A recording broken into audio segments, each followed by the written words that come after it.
سلامونه او نیکی هیلې دوستانو، هیلهمند یم چې جوړ او روغ به یاست. لکه څنګه چې په مخکینی ویډیو کې ما تاسو ته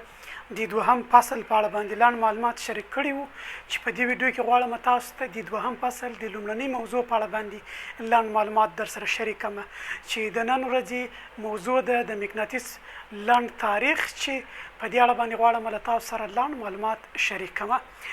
دغه د مقناطیس تاریخچه چې ده دا یو یوناني کیسه ده. غواړم چې تاسو پام ورته راوګرځوم دغه یوناني کیسې ته، یا دغه تاریخچه د یو کیسې په ډول باندې له تاسو سره شریکه کړم. راځم د مقناطیس لاند تاریخ ته.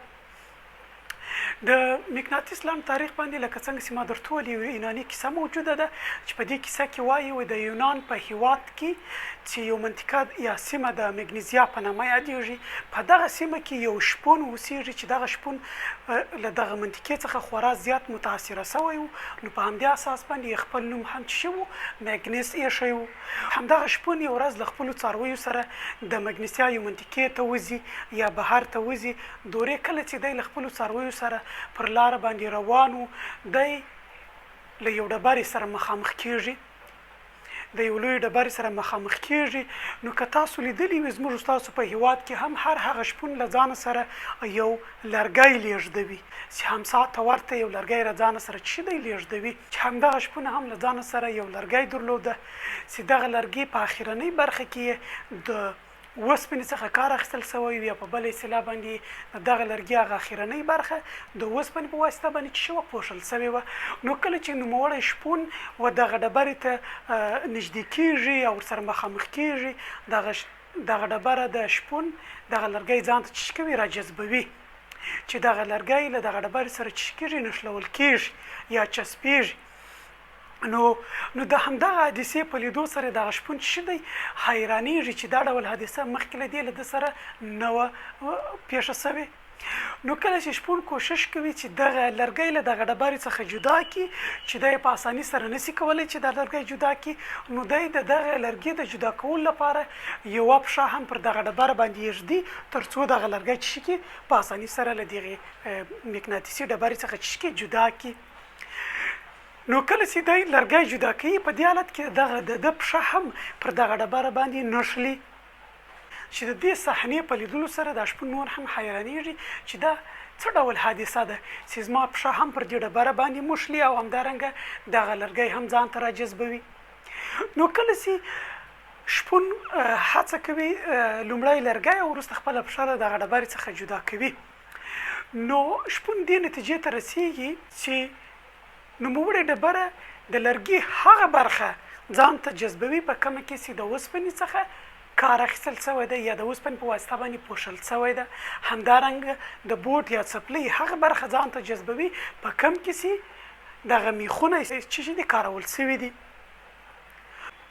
یعنی بالاخره دغه شپون دې نتیجې ته ورسېدی چې هغه ډبره هغه اجسام ځان ته راجذبوي کوم چې له اوسپنې څخه جوړ شوي وي. نو پر دغه ډبره باندې یې د مګنیټایټ نوم کېښودی. دغه شپون چې دغه مګنیټایټ په نامه باندې موږ تاسو په کیمیا کې د اوسپنې یو اکساید هم لرو. نو دغه د مګنیټایټ نوم چې د دغه شپون لخوا څخه پر دغه ډبره باندې کېښودل شو، چې په ځینو کتابونو کې دغه ته د لوډ سټون نوم هم ورکړل شوی ده. بالاخره له دغه حادثې څخه وروسته دغه ډبرې د ساینسپوهانو نظر ځان ته چې کوي راجذب کوي، چې ساینسپوهانو وروسته دې نتیجې ته ورسېدل چې هر هغه مقناطیسي ډبره چې هغه اوسپنه یا له اوسپنې څخه جوړ شوي اجسام ځان ته راجذبوي، چې دغه د جذبېدونکي خاصیت ته یې د مقناطیک خاصیت وویل، مقناطیک نوم ورکړ، او هغه جسم چې نوموړی خاصیت لري هغې ته یې د مګنیټ نوم ورکړ یا د مقناطیس نوم یې ورکړ. چې له دې څخه وروسته بیا خلکو د دغه مقناطیس په اړه باندې معلومات ترلاسه کړل او خلکو له دې څخه په ورځني ژوند کې کار اخیستلو باندې کار پیل کړ. له دې جملې څخه د مصر هیواد خلکو چې کړل هغه کسانو چې دوی به د عبادت لپاره د خلکو لپاره بوتان جوړول، چې په دغه بوتانو کې به دوی په داسې یو شکل سره دغه مقناطیسي ډبرې کارولې چې دغه بوتان به په فضا کې په حرکت راوستل یا به هم راځوړندول، چې همدغه کار به دغه خلک نور هم متاثره کول او په دې شکل سره به د دغه ډول بوتانو عبادت نور هم کاوه چې دا یو استعمال و چې په مصر کې شروع سو د خلکو لخوا څخه د مقناطیس استعمال و چې د خلکو دپاره د عبادت کولو هغه شیان جوړول چې په دې کې د مقناطیس څخه کار واخیستی د لومړي ځل لپاره. وروسته له دې خلکو سره یو سوچ او فکر موجود و د مقناطیس په اړه باندې. هغه فکر دا و لکه څنګه چې ما تاسو ته ویلي وو چې یو مقناطیس دوه قطبونه لري، یو شمال قطب بل جنوب قطب لري. نو دغه خلکو سره دا فکر موجود وي کله چې موږ یو مقناطیس د یو تار په واسطه باندې راوځوړنده کو یا راوځړو نو دغه مقناطیس به په اتومات ډول باندې چی شي دغه خپل شمالي قطب به د ځمکې شمالي قطب ته برابر کی. نو دوی دا فکر کاوه چې نوموړی حالت ځکه رامنځته کیږي چې د ځمکې د شمالي قطب په برخه کې یو ستوری موجود ده د شمال ستوري په نامه باندې. نو ځکه په ځمکه کې ټول هغه مقناطیس شمالي قطبونه خپل ځان ته چی کوي را جذبوي. چې له دې خبرې څخه وروسته په 14مه پیړۍ کې په 14مه BC پیړۍ کې یو عالم په نامه د ویلیام ګیلبرټ په نامه باندې چې شو راغلی او د خلکو ته ویل چې نه دغسې کومه خبره نه ده، دغه مقناطیس ځکه خپل شمالي قطب د ځمکې شمالي قطب ته برابروي چې دغه ځمکه چې ده دا خپله یو مقناطیس ده، دا ځمکه خپله یو مقناطیس ده.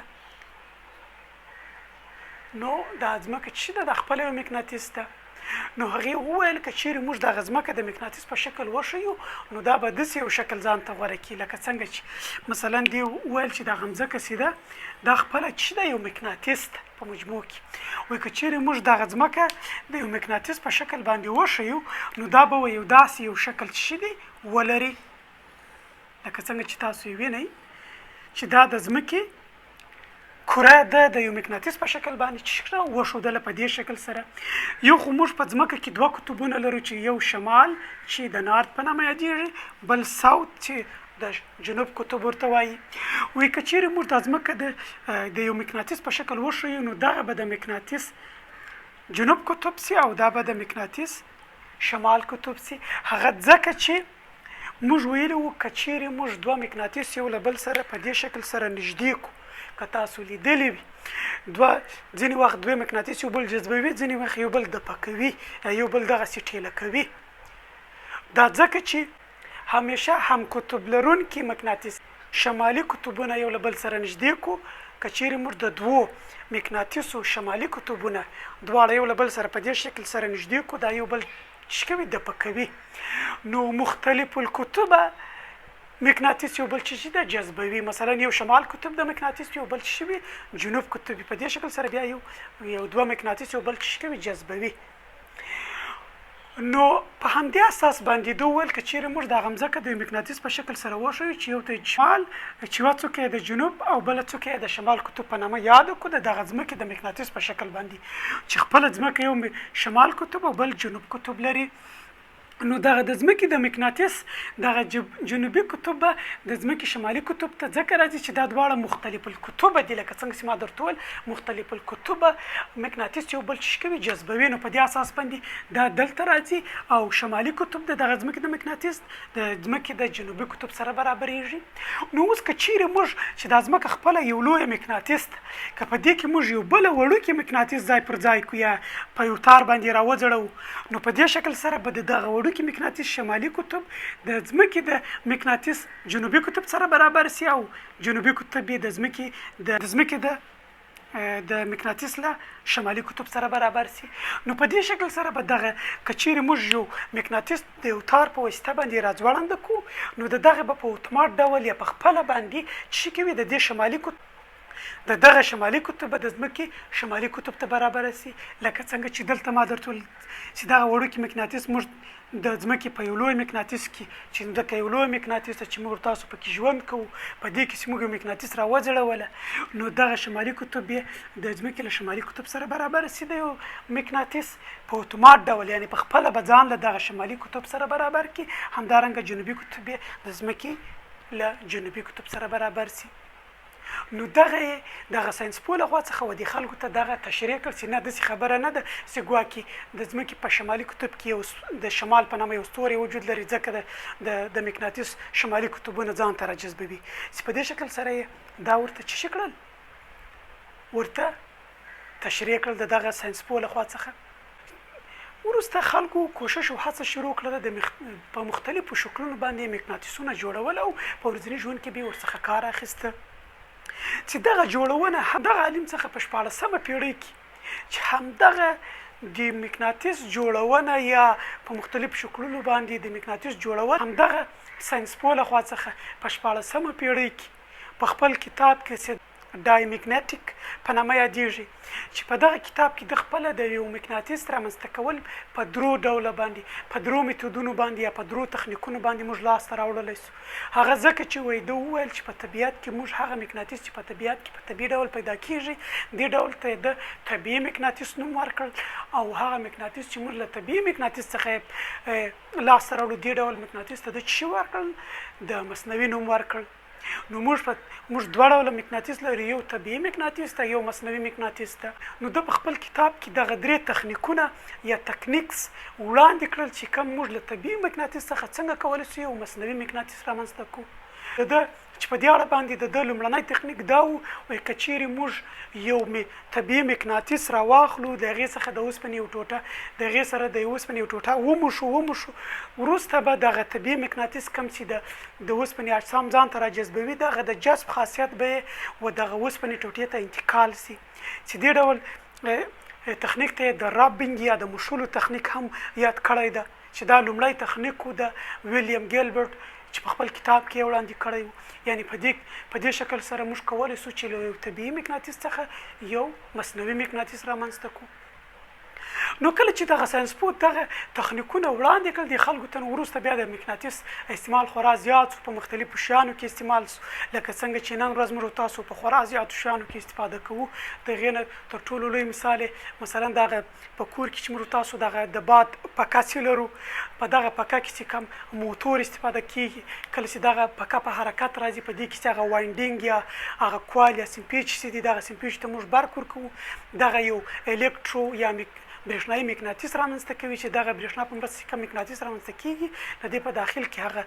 ارمیچر یا دغه په حرکت راځي چې وروسته دغه پکه چې په حرکت راځي همدارنګه واټر پمپ یا هغه ای سی او ډي سی موټرونه چې کوم په حرکت باندې راځي دا ټول چې د مقناطیسو څخه کار اخیستل کیږي همدارنګه که تاسو وګورئ د یخچال دروازه چې کله تاسو یې بندوئ کله داسې چسپېږي ورباندې چې دغه چې دوباره په اسانۍ سره نه خلاصېږي چې دا هم موږ له مقناطیس او دغسې ډېر نور زیات شیان هم شته چې موږ تاسې په ورځني ژوند کې استفاده کوو چې هغه کې له مقناطیس څخه کار اخیستل کېږي او د دې څخه وروسته بیا تر ټولو مهمه د استعمال نقطه یې څه ده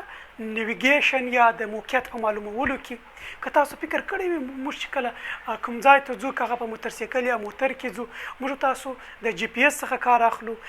نو کله چې موږ تاسو په اوبو کې حرکت کوو بیا موږ تاسو د جی پی ایس په مرسته باندې موقعیت نشو پیدا کولی نو په کښتیو کې په زیاتره کښتیو کې چې د په اوبو یا سمندرونو کې چې دوی حرکت کوي هغه له مقناطیس څخه کار اخلي هغه څنګه له مقناطیس څخه کار اخلي که تاسو لیدلی وي لکه څنګه چې په مصنوعي ډول باندې موږ د یو طبیعي مقناطیس څخه مصنوعي ډول باندې مقناطیس رامنځته کولی سو یا لاسته راوړلی سو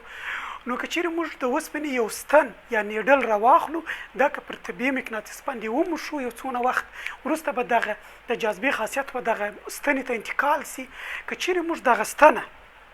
بیا په یو دغسې دایروي جسم کې په یو داسې دایروي جسم کې چې دې جسم ته څه موږ وایو کمپاس وایو چې په دې کې څلور خواوې موږ ته معلومې شوي دي چې شمال جنوب ختیځ او لویدیځ ختیځ او لویدیځ دا څه وي په دې کمپاس کې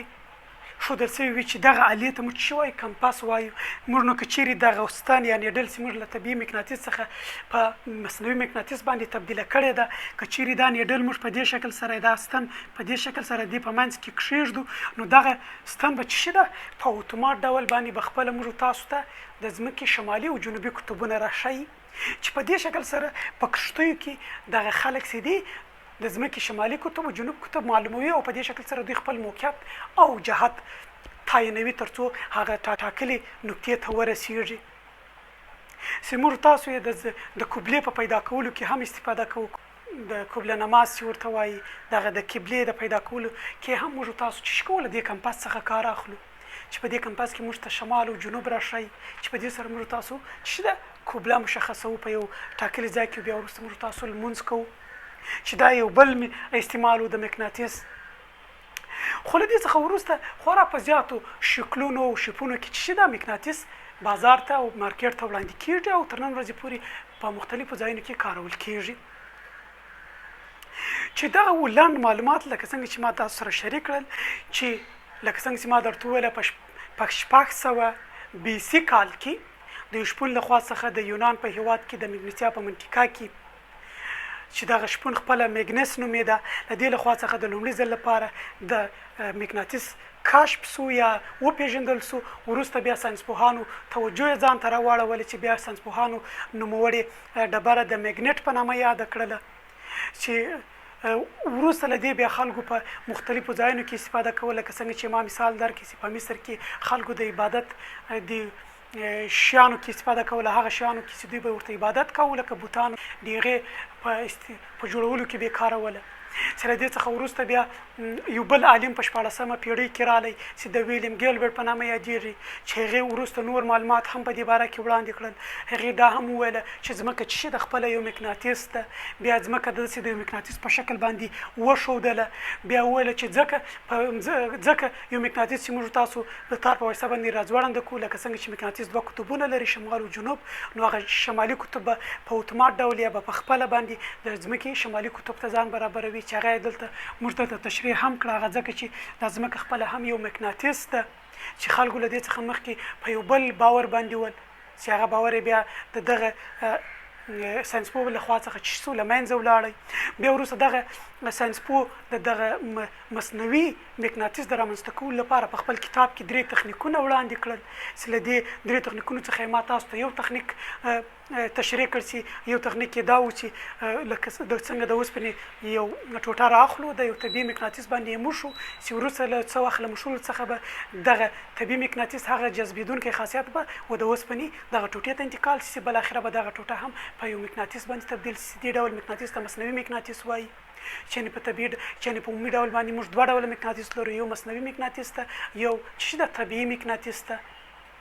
چې دا و لنډ معلومات د مقناطیس د تاریخ په اړه باندې. خدای دې وکړي چې تاسو یو څه ورڅخه زده کړي وي. همدارنګه دغه ویډیو له خپلو دوستانو ملګرو سره شریکه کړئ او